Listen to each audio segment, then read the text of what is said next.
Bien-aimés dans le Seigneur, nous allons partager, une fois de plus encore ce matin, la parole de Dieu dans le livre de Jean, chapitre 6, verset 47. Nous lisons avec Pasteur Maman Apôtre. Jean chapitre 6, verset 47, nous lisons au nom de Jésus. Oui, je vous le déclare, c'est la vérité. Celui qui croit possède la vie éternelle. Bien-aimés dans le Seigneur, enfants de Dieu, que ce jour soit un jour béni, parce que nous avons la possibilité d'écouter cette parole. Il y en a qui n'ont pas cette grâce, qui nous ont quittés.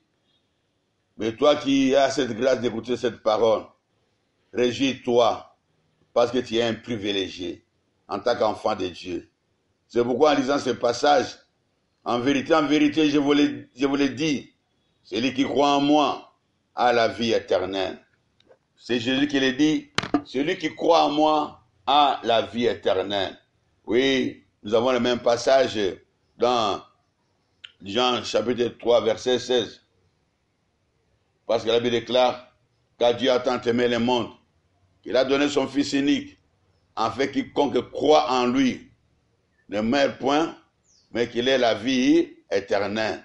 Alors Jésus reprend, s'il reprend 2 fois, 3 fois la même chose, ce qui veut nous faire comprendre l'importance de ce que lui, il est pour nous. Je me rappelle un autre passage, il déclare que je suis le pain de vie.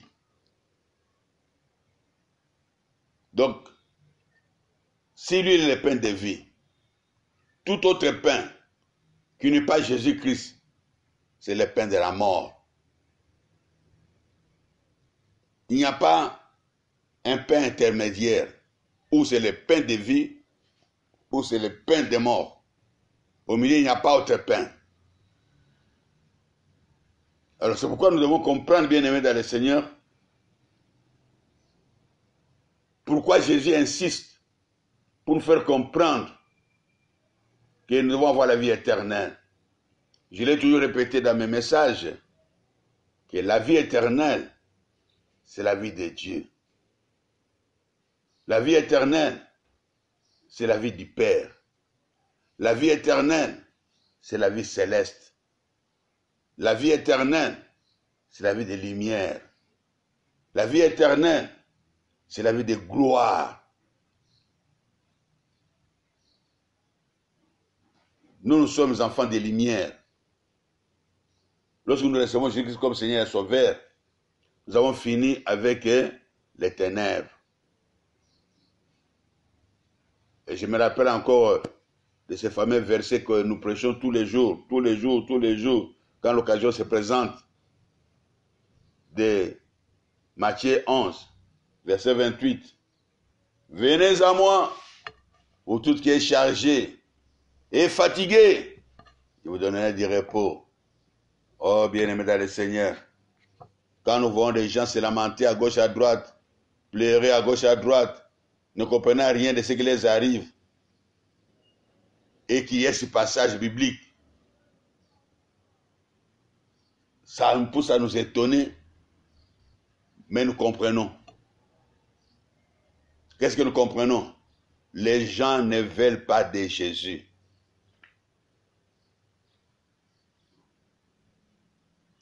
Les gens ne veulent pas de Jésus.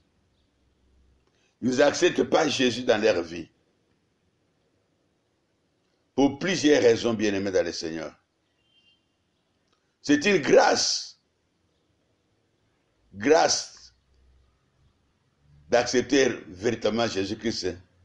C'est une grâce, véritable grâce de suivre Jésus. Ce n'est pas donné à tout le monde. Nous avons un exemple biblique.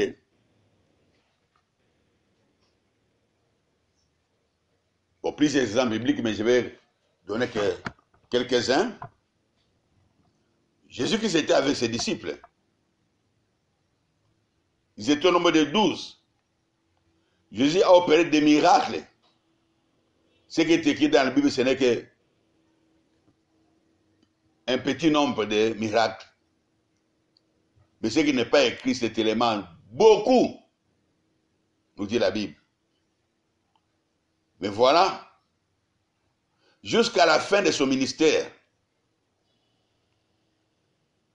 l'un de ses disciples n'a pas voulu croire en Jésus. L'un de ses disciples n'a pas voulu croire en Jésus. Pourquoi? Tout simplement parce qu'il avait fait son choix. Parce qu'il avait donné sa vie aux ténèbres, à Satan. Et la Bible l'appelle le fils de la perdition. Et dans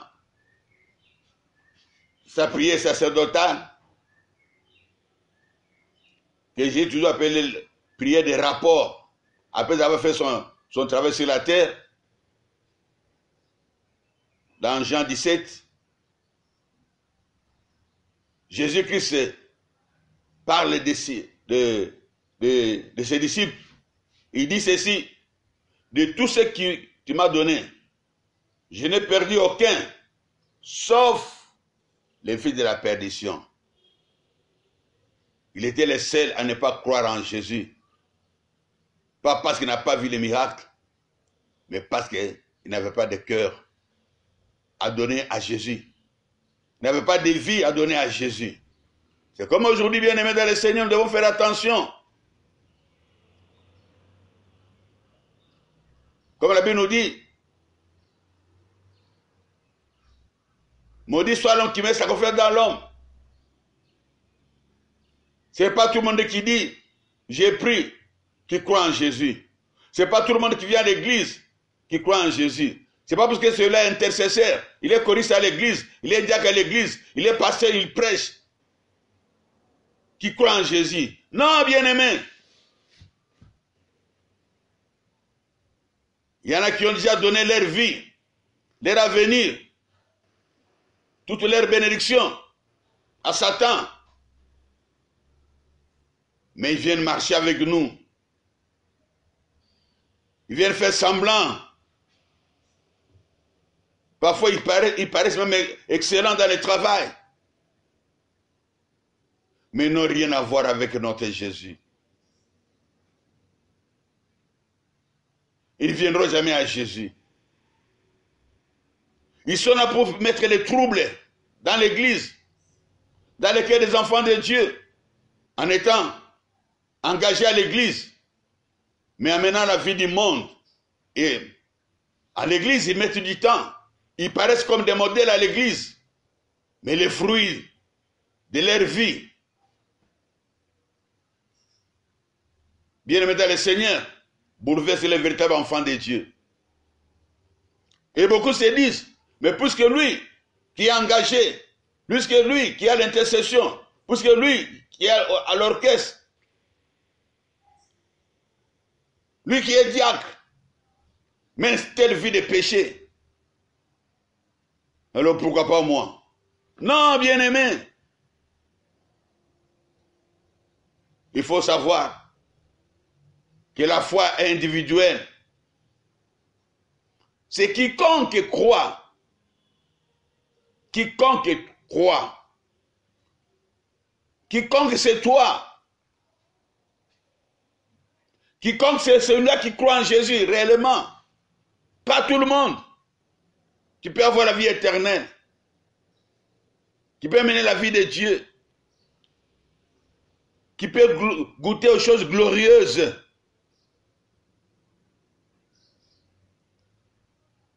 Et c'est ce que nous avons dans nos églises. Beaucoup de gens qui remplissent nos églises, mais qui n'ont rien à voir avec notre Jésus. Dès qu'ils viennent à l'église, ils se recherchent entre eux. Et celui qui se donne à Jésus, il est mis à quarantaine. Il est critiqué. On dit qu'il exagère. Parce que ce que les autres font et ils ne peuvent pas le faire. Ils utilisent leur intelligence, la sagesse du monde pour comprendre les Écritures.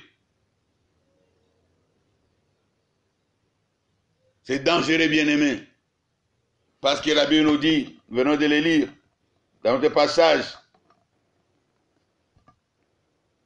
en vérité, je vous le dis, celui qui croit en moi a la vie éternelle.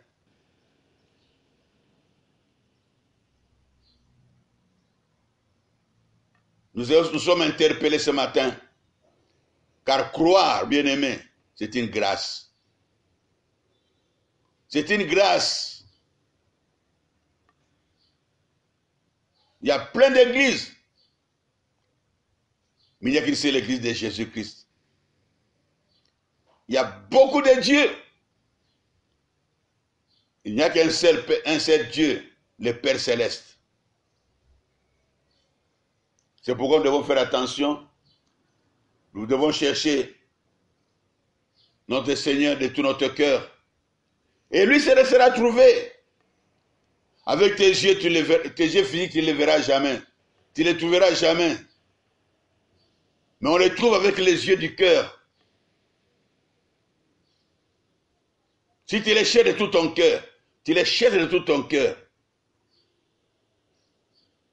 Il dit, cherchez, vous trouverez.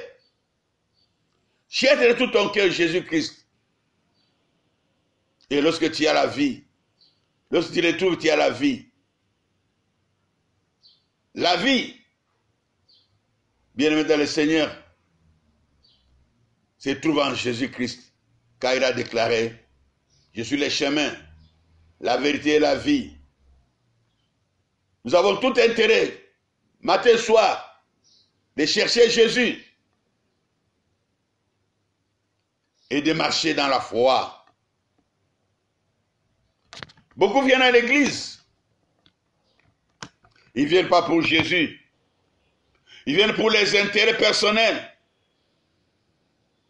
Ils viennent avec des agendas cachés. Ils viennent pour la facilité. Dans l'église, il n'y a pas la facilité. Parce que Jésus a déclaré, celui qui persévérera.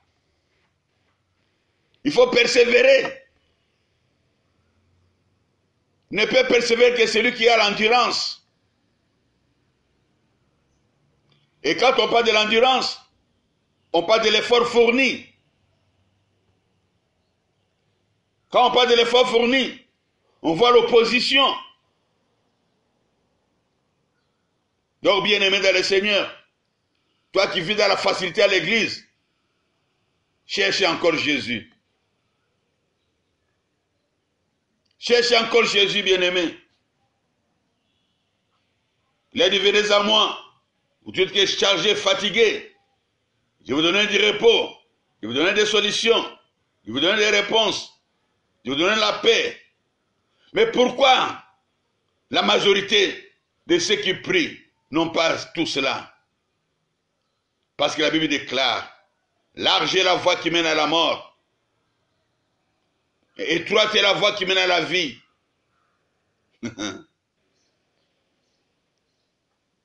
Large est la voie qui mène à la mort. Étroite est la voie qui mène à la vie. Celui qui croit en moi a la vie. Mais très peu, ils trouvent. Peu de gens trouvent la vie. Sur 100 personnes à l'église, ça c'est pour moi les statistiques qui m'appartiennent. Il n'y a que 10 qui croient réellement en Jésus. Vous pouvez dire non, parce que tu exagères. Apôtre, non, ce n'est pas vrai. Mais ça c'est pour moi. C'est ce que moi j'ai compris. J'ai découvert que plein de gens à l'église ont des cœurs endurcis. Plein de gens à l'église viennent pour les tralala. Plein de gens à l'église viennent pour les rituels. L'église devient les rites pour eux. Chaque matin, je dois aller à l'église. Tel jour, je dois aller à l'église. Ça veut dire comme un programme. Aujourd'hui, je vais aller au sport. Demain, je vais aller ceci. Un programme. Lundi, je vais étudier la géographie. Mardi, l'histoire. Vendredi, mathématiques. Ainsi de suite. Bien aimé, ça se passe à l'église.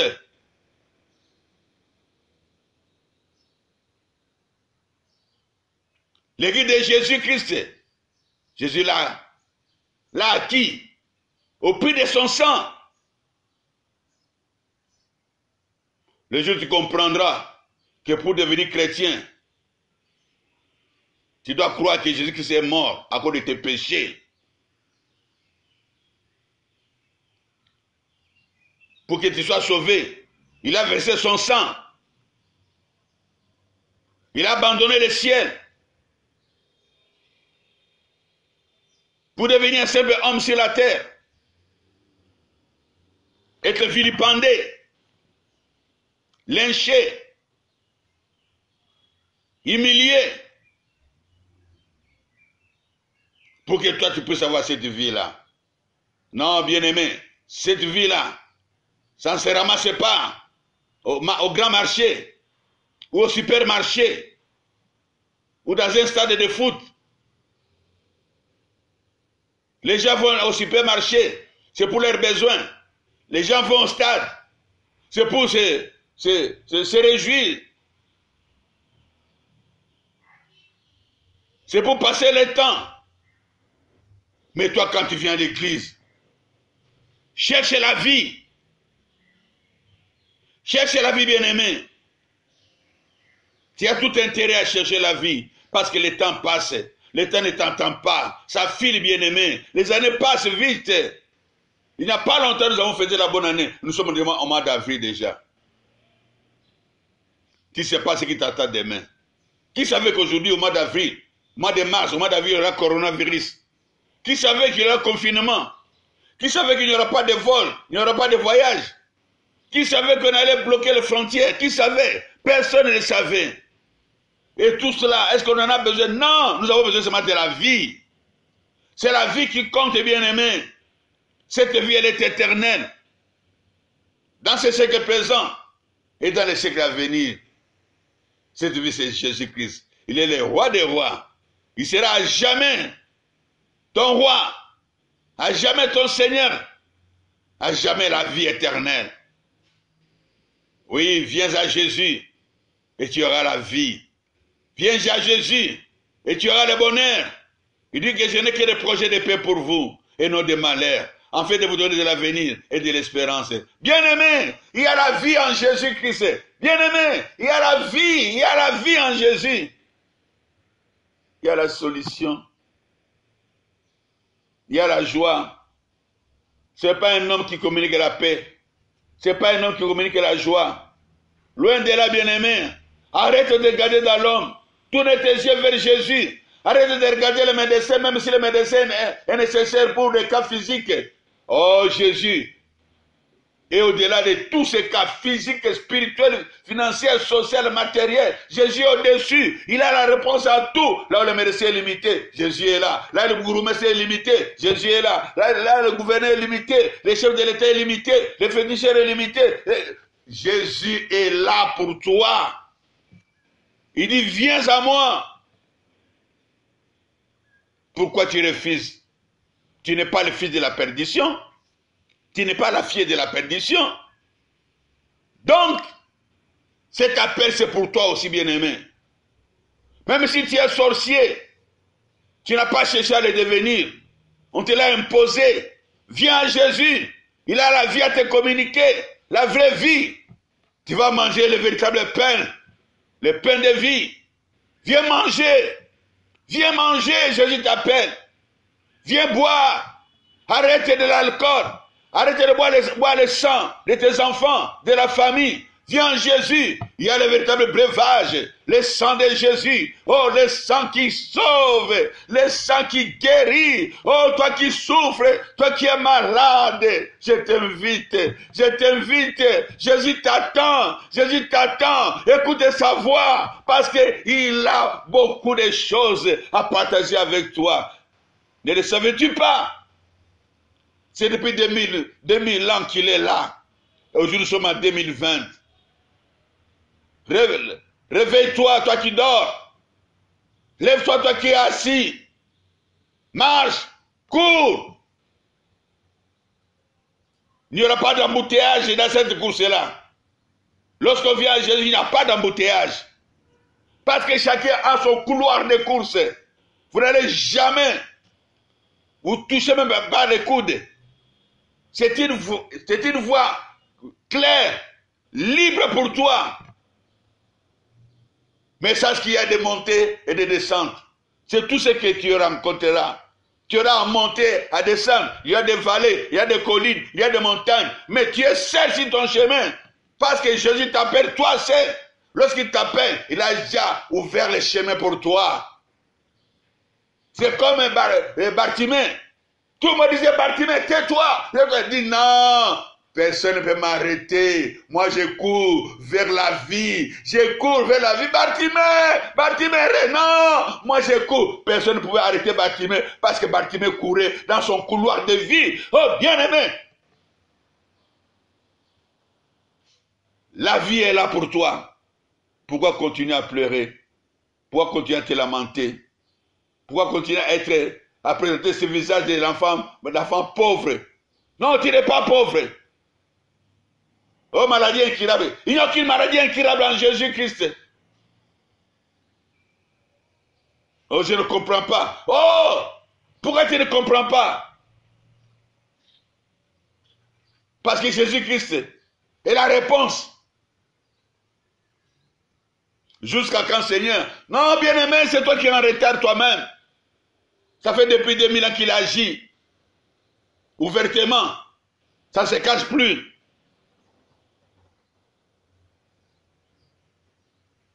Toi aussi, tu es le fils d'Abraham. Toi aussi, tu es le fils de Dieu. Toi aussi, tu as cette grâce de voir la gloire de Dieu. Si seulement tu crois. Dis après moi, je crois. Je crois. Dis après moi, je crois. Je crois. Répète encore pour la troisième fois, je crois. Je crois. Qu'il te soit fait selon ta foi. Amen. Amen. On applaudit pour les rois des rois. Le Seigneur, le véritable Dieu, la vie, l'amour du Père. Que ton nom soit glorifié, soit magnifié. Toi le pain de vie. Toi le pain de vie. Toi le pain de vie.